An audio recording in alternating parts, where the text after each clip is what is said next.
The liberation of France in August 1944 did not feel like a clean breakthrough.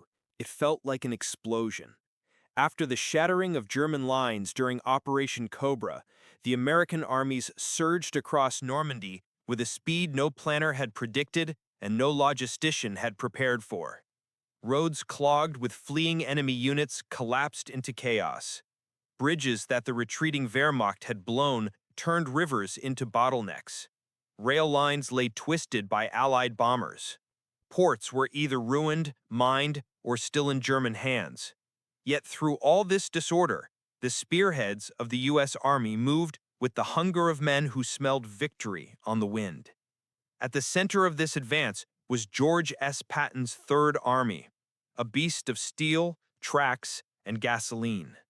It moved like lightning, consuming every gallon of fuel it could reach, pushing deeper into France with a ferocity that stunned even its own commanders. Tanks of the 4th Armored Division raced 80 miles in a single day. Recon jeeps leapt ahead of the line, capturing bridges before German sappers could destroy them.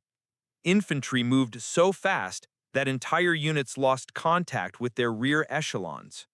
And for a brief moment, it seemed as if Patton's army might roll straight to the German border without stopping. But then the gasoline ran out. The moment came not with drama, but with silence. A Sherman tank, then a dozen, then entire companies, simply stopped in the middle of the road. Engines sputtered, coughed, and died. Trucks were parked haphazardly on the shoulders, their fuel cans empty. Officers cursed, mechanics kicked at dry gas caps, and tank crews sat on their turrets, staring at the dust settling on a battlefield, gone still. Patton had outrun his own war. The Third Army was more than 200 kilometers ahead of its supply depots. The French railroads were destroyed, the ports of Brittany were either ruined or still contested, Cherbourg was operating at only a fraction of capacity, and the gasoline needed to feed hundreds of thousands of men and vehicles, gasoline that traveled by ship from the United States, was bottled up in depots near the Normandy beaches. To get that fuel to Patton's tanks, it would need to move by truck. But not a few trucks, thousands, hundreds of thousands of gallons a day, tons of ammunition, tons of rations, tons of spare parts, radio batteries, engine oil, bandages, mortar rounds, machine gun belts, rifle crates, and the million tiny things that keep an army alive and moving. Eisenhower, Bradley, and Patton met in heated conferences, each arguing for priority.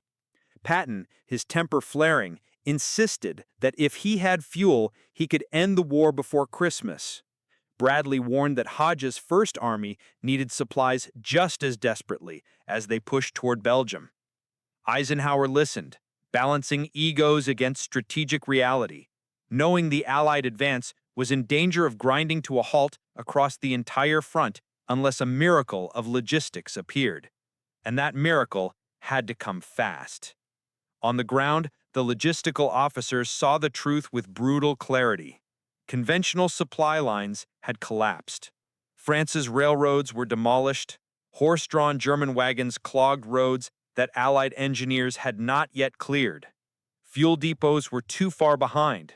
The great ports, Antwerp, Le Havre, were not yet operational. And Patton's tanks, without gasoline, were little more than steel statues waiting to be destroyed by the reorganizing German forces. Something had to be created from nothing. Something impossible. The idea came from U.S. Army Transportation Corps officers who studied the few workable roads between the Normandy depots and the forward armies. What if those roads were turned into a single-purpose artery, a supply route with absolute priority, no civilian traffic, no opposing flow, no delays. Trucks only, day and night. A highway of gasoline, ammunition, and food. A racing bloodstream to feed the front. Eisenhower approved it immediately. Bradley refined it. Logistics officers mapped it. Transportation units began pulling vehicles and drivers from any available source. quartermaster companies, ordnance units, artillery trains, even African American service battalions who had been relegated to lesser duties but were now urgently needed. The planners gave the new supply route a code name borrowed from fast freight railroads, a name that meant speed, a name that meant clear the tracks, we're coming through. Red Ball Express. Overnight, the Army began marking signs with a bright red circle, Red Ball. They erected checkpoints, one-way lanes, bypasses, and emergency repair depots. Mechanics were assigned to road stations every 20 miles. Ammunition dumps near St. Lo filled with jerry cans and crates. Commanders pushed aside regulations, simplified paperwork, suspended limits, anything to move fuel forward. Patton learned of the Red Ball Express before it even officially opened, and the moment he did, he demanded every drop possible. His tanks were still stranded. German forces were regrouping along the Moselle and Meuse rivers. Every hour lost gave the enemy time to dig in. Every hour without fuel made his momentum bleed away.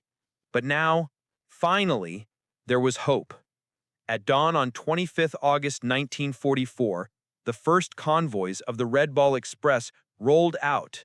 They rumbled down the dust-choked roads, engines roaring, tires hammering the earth. Behind them followed more trucks, dozens, hundreds. Soon there would be thousands. An hidden army on wheels, an army with no guns, no armor, but a mission just as critical as any combat division. And as the first GMC CCW 2.5-ton trucks disappeared into the rising French sun, carrying the fuel Patton needed to push another 400 kilometers into the heart of Europe, the men who watched them go did not yet know that this improvised highway would become the single greatest supply operation of the war.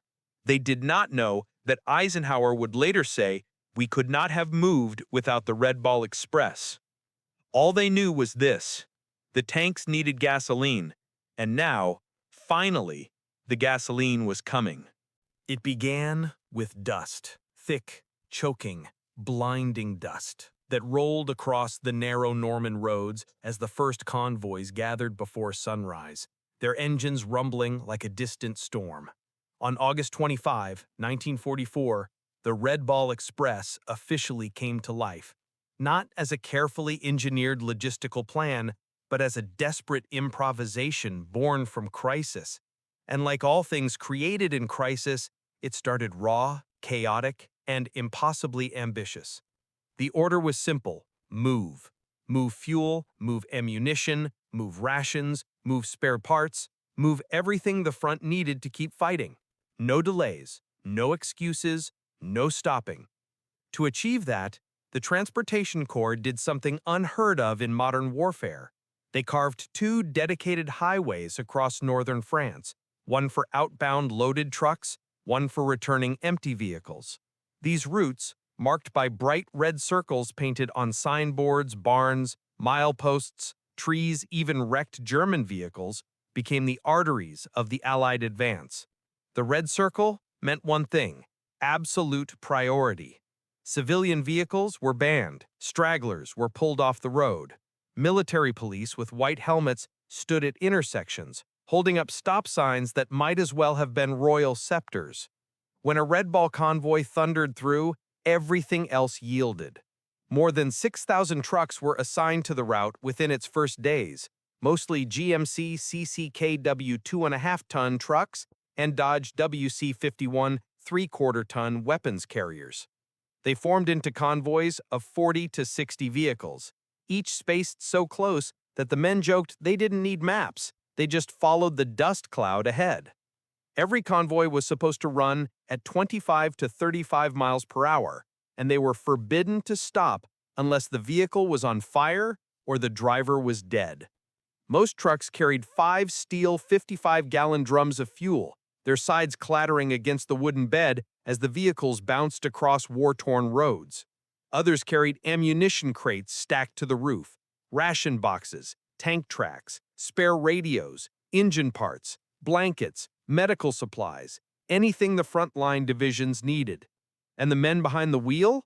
They were mostly young, mostly undertrained, and 75% of them were African American soldiers assigned from quartermaster units that never expected to become the beating heart of the Allied advance. Many had been told they would do nothing more than drive supplies in the rear. Instead, they were now responsible for sustaining Patton's tanks, Hodge's infantry, and the entire Allied spearhead plunging toward Germany. They drove through nights that never seemed to end, eyes burning from fatigue, hands blistered from gripping the wheel. Some smeared axle grease under their eyes like football players to cut the glare of headlights bouncing off dust. Others tied rags around their mouths to keep from inhaling powdered dirt until their throats bled. They slept in shifts curled across truck seats or underneath their vehicles, boots still on, bodies shaking from exhaustion. The roads themselves were battles. Rain turned them into mud traps. Heat baked them into cracked, rutted scars. Craters from old artillery shells jarred the trucks so violently that drivers sometimes bit through their own tongues. When traffic jammed, as it often did, the entire supply line snarled, miles of trucks idling helplessly until MPs cleared the blockage. Then there was the enemy. Though German firepower was diminishing, pockets of resistance remained. Snipers firing from tree lines, machine guns opening from barns, abandoned mines hidden beneath the dust. A single MG-42 burst could tear through a line of fuel trucks like a lit match in a field of gasoline. Convoys learned to move fast, stay together, and never hesitate. In the dark, headlights were hooded to slits to avoid drawing Luftwaffe attention. The night sky glowed faintly from the muffled lamps of hundreds of trucks crawling across France like fireflies trapped in jars. For drivers, night convoys felt like drifting through a half-dream, the world reduced to the dim red tail light of the truck ahead and the rumble of engines beneath their feet. Yet even amid the exhaustion, moments of strange camaraderie emerged. Drivers shared cigarettes from cargo rations, passed canteens from vehicle to vehicle, and played harmonicas leaning out of cab windows. Some sang to keep themselves awake, deep gospel hymns, scratchy blues melodies, or simply the rhythmic call-and-response chants that synchronized their minds with the road. They began to call themselves road warriors, tarmac soldiers, the rolling army. The officers saw them differently. To commanders reading daily tonnage reports, these men were the numbers that mattered most. 5,000 or more tons of supplies delivered every single day. To them, the Red Ball Express was less an improvisation and more a miracle that kept the Allied front from starving of fuel. But the truth, the gritty, bone-tired truth, belonged to the drivers. There were days when the temperature in the cab reached over 100 degrees Fahrenheit, days when the trucks broke down so often that drivers learned to replace clutches, patch hoses, and swap tires by instinct alone. Days when men went 20 hours without sleep, surviving only on coffee, chocolate, and adrenaline. And yet they kept moving. The pressure from command was relentless. Patton's Third Army was still stalled in places, tanks waiting, trucks empty, artillery quiet. Patton himself was pacing, cursing, demanding fuel. He didn't care where it came from. He didn't care what it took. He wanted gasoline. And the Red Ball Express was the only thing that could deliver it. As August turned into September, the system expanded rapidly. More trucks joined, more depots formed, more lanes were cleared. French civilians watched the convoys roll through like a metal river, endless and roaring, carrying the lifeblood of the liberation. The Red Ball Express wasn't glamorous, and it didn't make headlines. No medals were given for driving a truck through France. Yet those who witnessed it, those who lived it, understood the truth. An army cannot march without fuel. A tank cannot fight without gasoline. A front cannot advance without its lifeline. And in the late summer of 1944, that lifeline was not a glamorous division of tanks or paratroopers. It was a force of weary men behind the wheels of battered trucks. A hidden army on wheels. And soon, they would change the course of the war. By the first week of September 1944, the Red Ball Express had grown into something monstrous, an unbroken mechanical river that stretched from the depots near the Normandy beaches all the way to the hungry mouths of the Third and First Armies, thundering toward eastern France. 6,000 trucks, hundreds of jeeps and wreckers, motorcycle MPs, roving maintenance units, fuel tenders, and recovery teams moved like a giant metal bloodstream, pumping life into the front line 24 hours a day. Nothing on wheels had ever moved like this. Not in Europe, not in any war, not in human history. And the sound of it was unforgettable. At night, when the roads turned black and the horizon disappeared into cloud and dust, the convoys came alive. Headlights hooded to slits glowed like dim, angry eyes. Engines growled in a low, ceaseless rumble that vibrated through the ground. Drivers spoke of hearing the Red Ball Express before they saw it, a distant thunder that rolled through the countryside, growing louder until the sky itself seemed to tremble. Inside this midnight storm were the men, mostly African American drivers from QM truck companies, fighting exhaustion with coffee so bitter it tasted like metal, with songs, jokes, or simply by slapping their faces to stay awake. They drove with one rule: never stop moving. If a truck broke down, it was pushed off the road. If a tire blew, it was changed in under 2 minutes. If the engine died, the truck was gutted for parts and the driver was moved to another vehicle. The route tolerated no weakness, no delays, no pauses. The front needed fuel, and the Red Ball Express existed for only one purpose: to deliver it. A single convoy typically consisted of 40 to 60 trucks, each carrying either jerry cans, 55-gallon drums, ammunition crates, or ration boxes stacked to the rails.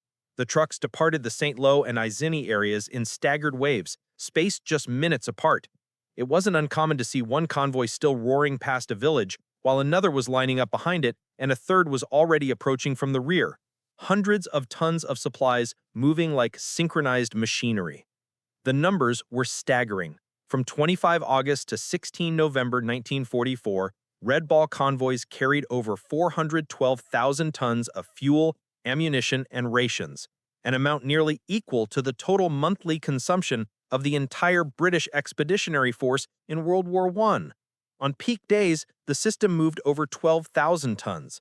Ordinary roads, narrow French farm lanes, centuries-old cart paths now carried more daily tonnage than some major American highways. But the price was brutal. Road conditions deteriorated into nightmares. Dust clouds rose so thick that drivers said they could taste the earth for hours afterward. Rain transformed the roads into mud so deep it swallowed boots. Convoy wrecks became part of the landscape. Burned-out trucks, shattered axles, overturned vehicles still dripping fuel into the dirt. Some trucks blew tires on the cobblestone stretches near Chartres or Dreux. Others snapped steering rods after hitting shell craters at full speed. Mechanical failures were constant. Every 20 miles, maintenance teams waited at improvised pits, nothing more than muddy clearings filled with spare parts, tire piles, and men covered in grease. When a convoy rolled through, these mechanics worked like pit crews in a race. A truck would screech in, a dozen hands would descend, tires swapped, belts changed, radiators patched with epoxy and faith, engines coaxed back to life, ammo and fuel resecured. And then the truck was shoved back onto the road, the convoy swallowing it whole and dragging it onward. The dangers weren't just mechanical. The enemy was still out there. Isolated German infantry units sometimes ambushed convoys, firing from hedgerows or abandoned farmhouses. Snipers harassed the Red Ball at night. Sporadic Luftwaffe aircraft dive-bombed sections of the route during early September, forcing drivers to scatter their trucks along ditches until the threat passed. But the greatest enemy was fatigue. Some drivers went 48 hours without proper sleep. Men fell asleep at the wheel, waking only when their trucks slammed into the embankment or clipped the back of the vehicle ahead. Others hallucinated, seeing animals on the road, hearing phantom commands, or imagining headlights where none existed. Yet the convoys kept moving, because the front was moving. Patton's Third Army was devouring fuel at rates no one had anticipated. 350,000 gallons per day at the height of the pursuit. Without the Red Ball Express, his tanks would have stalled within hours. Instead, thanks to the trucks grinding through dust and mud and darkness, Third Army advanced more than 400 kilometers in a single month, one of the fastest sustained ground advances in modern military history. Every night, as Patton's armored divisions prepared for another day of battle, Red Ball drivers arrived at the forward dumps, climbing down from their cabs with eyes red from dust and exhaustion. They unloaded under the thin light of carefully shielded lamps. Jerry cans clattered onto the ground, ammunition crates thudded beside artillery pits, ration boxes were stacked into mountains outside field kitchens, fuel drums rolled down wooden ramps like thunder. Then the drivers remounted their trucks, turned their dim headlights toward the black horizon, and began the long haul back to Normandy to reload. Behind them, tank engines roared back to life, artillery batteries primed their guns, infantry units packed up for new offensives. The war moved because the trucks moved, and the trucks moved because the men inside them refused to stop, day after day, night after night, mile after mile. By the first days of September 1944, Patton's Third Army was a paradox, one of the fastest-moving military forces in history, and one of the most fragile. It fought not with a steady drumbeat, but in lunges, devouring fuel faster than any planner had imagined possible. Patton's officers joked grimly that their general didn't command an armored army, he commanded a gasoline-burning dragon. And now, after weeks of thunderous advance, that dragon was starving. The Third Army's spearhead units, 4th Armored Division, 6th Armored, 5th Infantry, and their supporting cavalry groups, had raced beyond charts, crossed the Seine, smashed the Falaise remnants, and carved deep into eastern France. But near the Meuse River, the line of advance broke into stuttering silence as tanks rolled to a halt. Crews sat on their Shermans and tank destroyers in fields and villages, staring helplessly at the horizon. For days in late August, the same terrifying phrase repeated across Patton's headquarters: out of fuel. Some armored battalions were down to a handful of operational vehicles. Trucks that should have carried jerry cans were stepped 200–300 kilometers behind the vanguard. Engineers couldn't fix roads fast enough. Rail hubs were piles of twisted steel. And the Germans, though retreating, were still cohesive enough to form new defensive lines if given the chance. Patton sensed the danger instantly. Momentum was everything. If his advance stopped, the enemy would recover. If the enemy recovered, the war in the West could drag on for months. So when the first Red Ball Express convoys reached Third Army's forward supply dumps in early September, dust-caked GMCs rolling through villages like steel ghosts, Patton reacted with the fury and relief of a man who'd been drowning and finally found air. "Fuel! Get me fuel!" his quartermaster shouted as the trucks pulled in. The drivers unloaded so fast that jerry cans clattered like chains spilling from the heavens.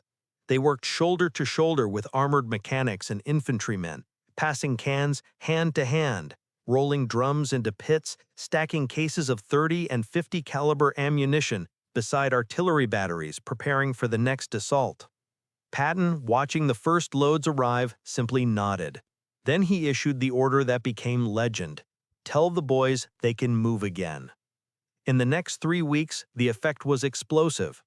With the Red Ball Express sustaining them, the Third Army surged forward another 400 kilometers through September, an advance that shattered German defenses along the Moselle, liberated Reims, seized crossing points near Verdun, pressed into Lorraine, and set its sights on the fortress city of Metz. The speed was astonishing. The Third Army's official September after-action report states plainly, Red Ball Express tonnage made this advance possible. And it was not just Third Army that benefited. Hodge's First Army, the vast formation advancing from Paris towards Belgium and Aachen, relied equally on Red Ball tonnage for its artillery ammunition, infantry rations, and armored fuel. But it was Patton who pushed the limits hardest. At one point in early September, Third Army was burning nearly 350,000 gallons of fuel per day, enough to empty an entire tanker ship every week. Without Red Ball deliveries, the advance would have frozen instantly. Instead, it roared onward. German commanders were stunned by the pace. Field Marshal von Rundstedt wrote in frustration that the Americans move with a speed that defies rational planning. In reality, the speed was not magic, it was gasoline. Gasoline carried by exhausted 19-year-olds driving trucks through the night. The Red Ball convoys began arriving so close behind Patton's formations that tank crews joked the trucks were racing them.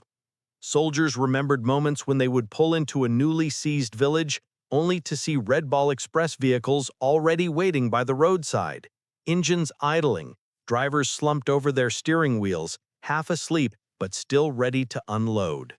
These drivers, most of them African American soldiers, were now as essential to the Third Army as its tanks. Many had never been thanked by the combat troops they supplied. Some endured discrimination even as they performed miracles. But in the dust and exhaustion of September 1944, all hierarchies vanished under the same need: move the front. Eisenhower himself grasped the significance. In mid-September, after touring Red Ball operations and reviewing Third Army's progress, he made the statement that would echo across every logistics classroom for decades: "We could not have moved without the Red Ball Express." The truth of that sentence was written on every map.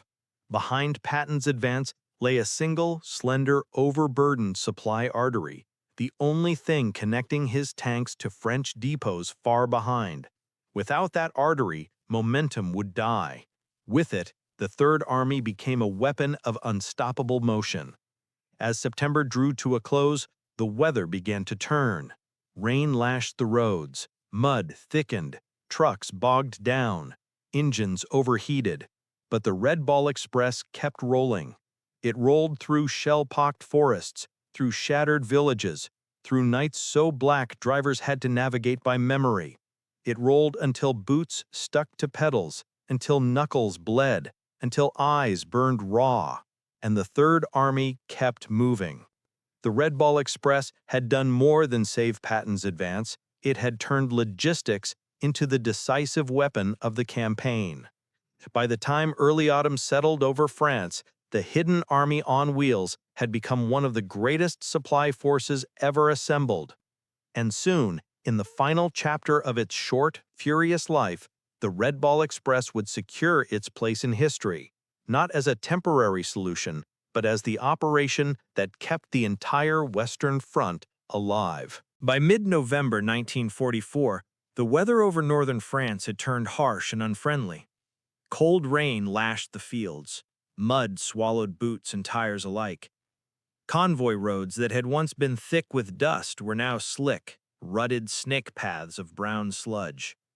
Drivers shivered under wool blankets during brief halts, breath fogging the air as they tried to stay awake long enough to make the next checkpoint. And yet, even in these brutal conditions, the Red Ball Express kept moving, until finally on 16 November 1944, the order came down from Schaeff. The operation would be shut down. Antwerp had been captured and was now being cleared for use. New supply lines were opening. The improvised miracle was no longer necessary. But its legacy was already written in sweat, gasoline, and the black exhaust trails that streaked the French sky for 83 relentless days. The end of the Red Ball Express did not come with ceremony. Convoys finished their last runs. Trucks limped back into depots covered in mud, their engines rattling from exhaustion. Drivers climbed out stiffly, some barely able to walk after weeks of 20-hour days.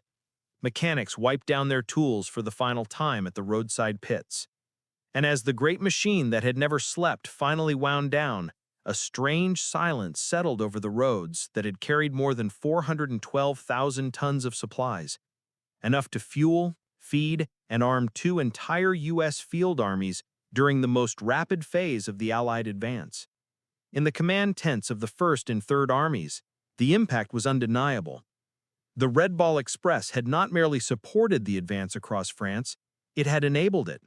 Every kilometer Patton's tanks traveled, every artillery barrage Hodges' infantry unleashed, every rifleman who ate, every Sherman that refueled, every wounded man who received medical supplies, All of these acts depended on the trucks. In Third Army's September After Action report, the line appeared stark, almost clinical in its honesty. Without the Red Ball Express, the advance would have halted.